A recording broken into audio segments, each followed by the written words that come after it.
Welcome to News and Brews with the Times, where we spill the tea on what's happening in Hall County, Georgia. It's July 21st, 2025. We've got a case of a missing frog, industrial expansion in Northeast Hall, a Buford mother charged with a kidnapping, an update on the wrong man arrested for a stabbing, and changes to the Hall school tax rate. Good morning, I'm Stacy Smith. And I'm Shannon Casas. Reporter Ben Anderson is joining us in the studio today to talk about a story he's working on to examine the impact of changes to Medicaid. Thanks for joining us, Ben. Thanks for having me. Now, grab your favorite brew and take a sip as we guide you through what's been happening in Hall County. Don't forget, you can also find all of the stories we talk about this week at the link in our show notes and on GainesvilleTimes.com.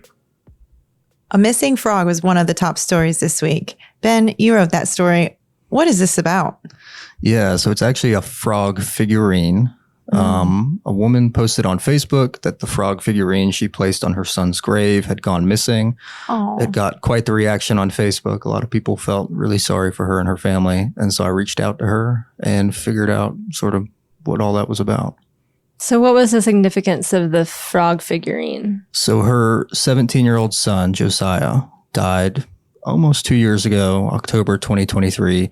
He had severe autism and suffered from epilepsy, and he had a seizure and died after that. And so after he died, they bought a frog for his grave, a little figurine, because he reminded them of a frog. He would get into different poses and do different movements and just generally reminded them of a frog. So they bought a frog to honor him and put it on his grave. And she went to the grave last weekend and it wasn't there. And so somebody took the figurine from his gravesite? It's not clear what happened to the frog. We spoke with someone at the funeral home. This is the cemetery in Gainesville, Memorial Park Funeral Home. And she said that, people do steal stuff, unfortunately. In fact, in 2022, this guy was arrested for stealing all these bronze animal statues. And so it's not all that uncommon for people to steal things. People do walk through the gravesite or the cemetery and pick things up. Well, that's ridiculous that people are taking things from grave sites. Yeah, I mean, I've heard of grave robbers, right? But this is obviously an emotional item. It's not. Right. It's not like it has value other than her sentimental value to it. Exactly. Yeah. So she said that, she does see kids riding their bikes around the cemetery and all that sort of stuff. And so maybe a kid ran to the cemetery. I could definitely see a kid picking it up thinking, that's cool. I'll take that home. Or breaking it and feeling bad and hiding the evidence. Possibly. It's also possible that some deers might have picked it up, she said. What? Yes. So she said deers kind of go through the cemetery, eat the flowers. Oh, I hope she finds it. I hope somebody can return it. So what can this woman do at this point? Not much, unfortunately. I mean, she can make a post on Facebook and ask people if they know where it is or if someone did take it, whether they'd be kind enough to return it. And we can write an article about it and try to bring awareness to it. But other than that. Yeah, sometimes people are kind and return things. It does happen. Yes. So hopefully that'll be the case.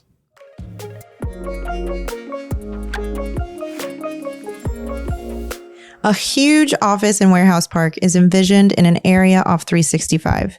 The holding company wants to expand the current zoning to make room for even more buildings. So where is this at on 365?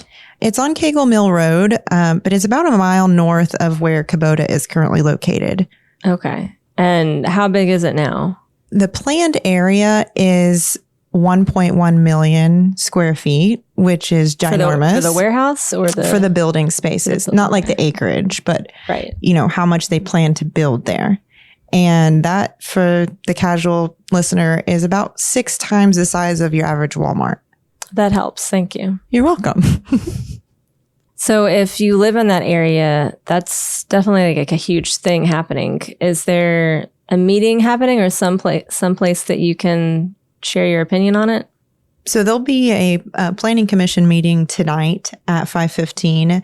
Residents are welcome to attend. And then I think that's like the first step in the process. So if that's something that you care about, you can reach out to your planning commission board, your commissioners. I think it would go to the Hall County Board of Commissioners next. Yeah, on August 28th is the final action for that. Gotcha. Thanks.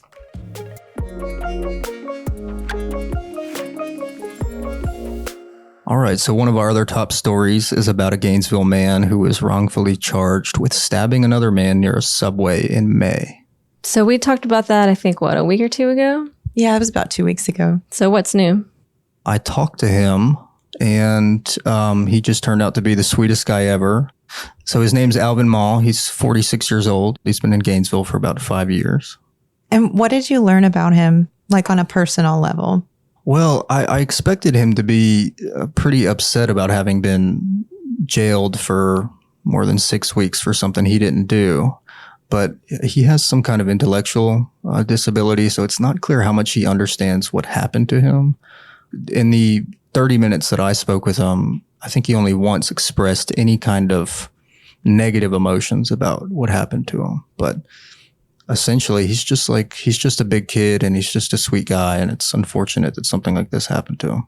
Yeah, he seemed really positive about the whole experience, which is, I feel like, probably helpful for you as a person to go about life like that, but definitely not how a lot of people would react to being jailed for something they didn't do. Right. I asked him, what was that like? And he started talking about all the food he would eat in jail. And he said, I can eat. And they told me about, what kind of food they fed him and at what times and stuff. So it's not clear whether he was kind of understanding my questions or, again, this is a guy who's been homeless before too, right? Yeah, he was previously homeless. I think that some advocates in the community found him housing about 9 months ago.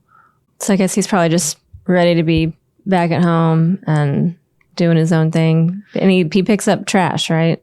Yes, this is kind of his life's mission, to help clean up Gainesville. He literally walks around the city all day picking up trash. And oh my gosh, when we posted some of these stories, so many people commented, this is the guy who cleans up trash in the city. And everybody has different nicknames for him. He's pretty well known in the community. In fact, when he went to jail, when he was arrested, he said a lot of the people in his cell said, "What is Cleanup Man doing in here? I can't believe Cleanup Man is in here. We know you didn't do that. We know you didn't do that." Oh, well, that's great to get his side of the story. So that was a very complete reporting around that story. Thanks, Ben.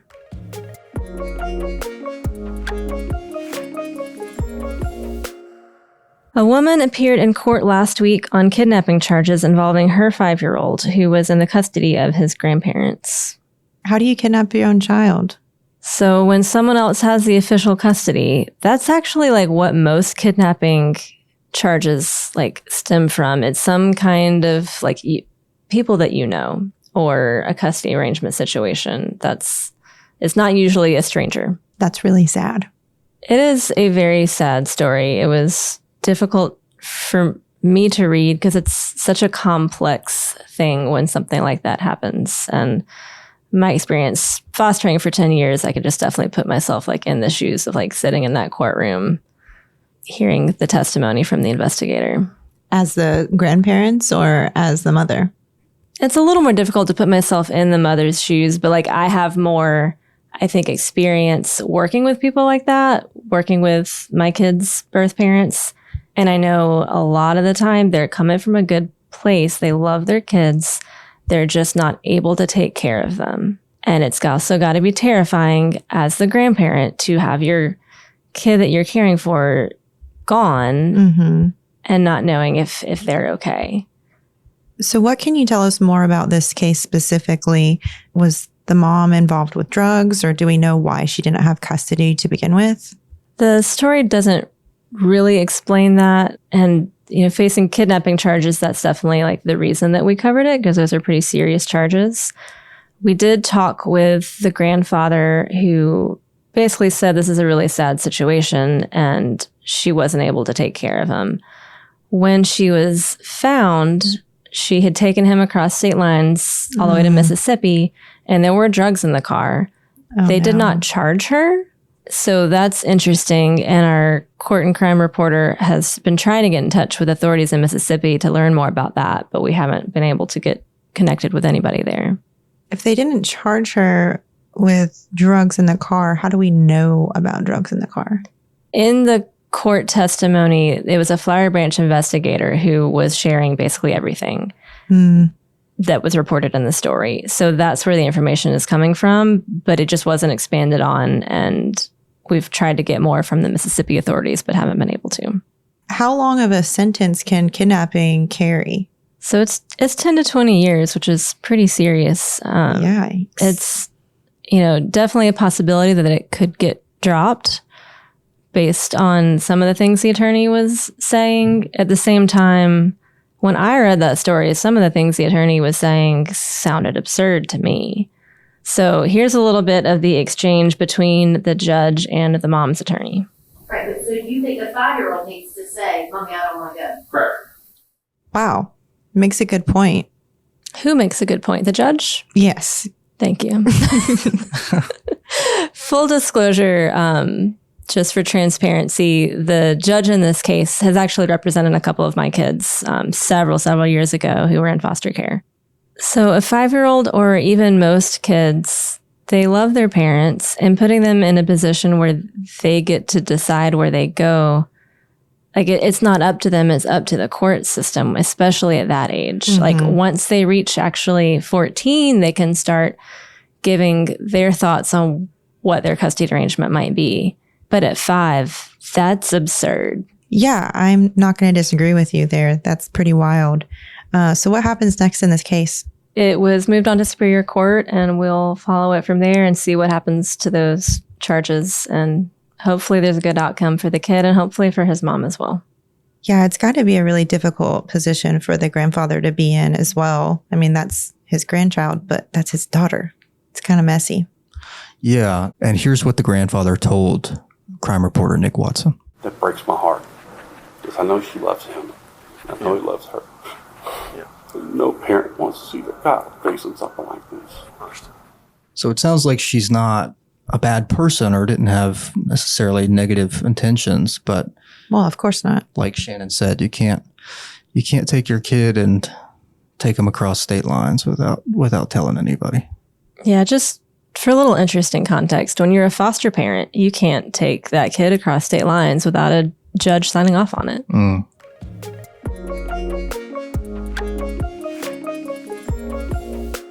Hall County Schools has finally released a preliminary tax rate.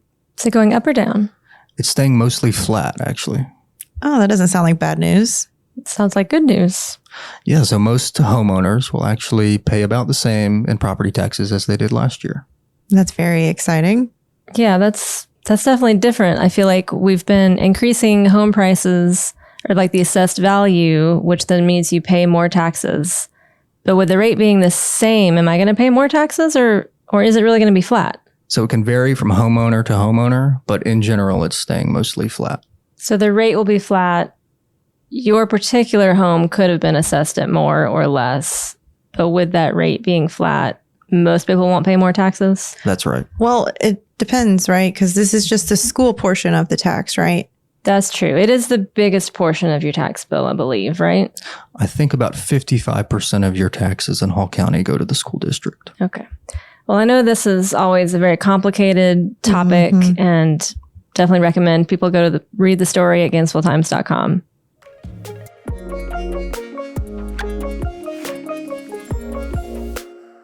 Ben, another story you've been working on for a while now is focused on changes to Medicaid, and that's a story that's coming up. Can you tell us more about what you're hoping to learn in that reporting? Yeah, so obviously Medicaid cuts are all over the news, and basically our story is going to look at how they will impact people around here in Gainesville and Hall County. So how do you go about trying to figure that out? Well, there's obviously some kind of background research that you have to do. And so that's mostly reading credible news websites and pulling information from there, consulting government sources.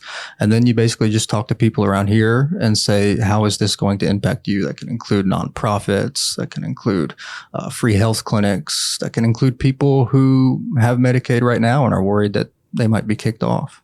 How do you find those people, those sources? Well, there's some nonprofits around here that we've worked with on other stories. One of them is 9th District Opportunity. It helps low-income families. You know, a good portion of their clients or the people they help use Medicaid. And so, you know, if they get kicked off their Medicaid, they might need more services from 9th District, or they might even go to another nonprofit or organization and try to get help there. What about like the other healthcare places in town? Like some of them serve a lot of people who are on Medicaid and kids with Medicaid, right? My colleague Nick Watson did talk to Longstreet to see how it would impact them, and I've talked to some other folks as well. Okay. So yeah, I know that's a big primary care provider for a lot of kids who may be on Medicaid, and yeah, I imagine it has some impacts. Yeah, I talked to a woman who's a member of the Newtown Florist Club, which is a longtime civil rights organization in Gainesville, and she said that she is just very stressed out about all this. She's on Medicaid. She has family members on Medicaid, and it's hard to exaggerate the sense of doom that she feels about all of this. She's obviously got some strong opinions about this, and she's concerned about how it's going to affect her personally. How do you plan on addressing the other side of the spectrum on these cases, or people that might support these budget cuts? Right. I mean, obviously there are people who support these cuts and the big, beautiful bill, otherwise it wouldn't have passed. And so we do plan on talking to some Republican lawmakers around here and getting their thoughts. So that story will be coming out this week. Yes. All right, so you can go to GainesvilleTimes.com. To support the kind of journalism you heard on today's podcast, you can subscribe to The Times. Plans start at just $7 a month. There's a link in our show notes for that, as well as all the stories you heard about on the podcast today. Another way to support us is to rate us and review us on your podcast app. That really goes a long way in helping others learn about it. And we'd also love to hear from you. You can reach us at podcastadmin@GainesvilleTimes.com. Please join us again next week and tell your friends.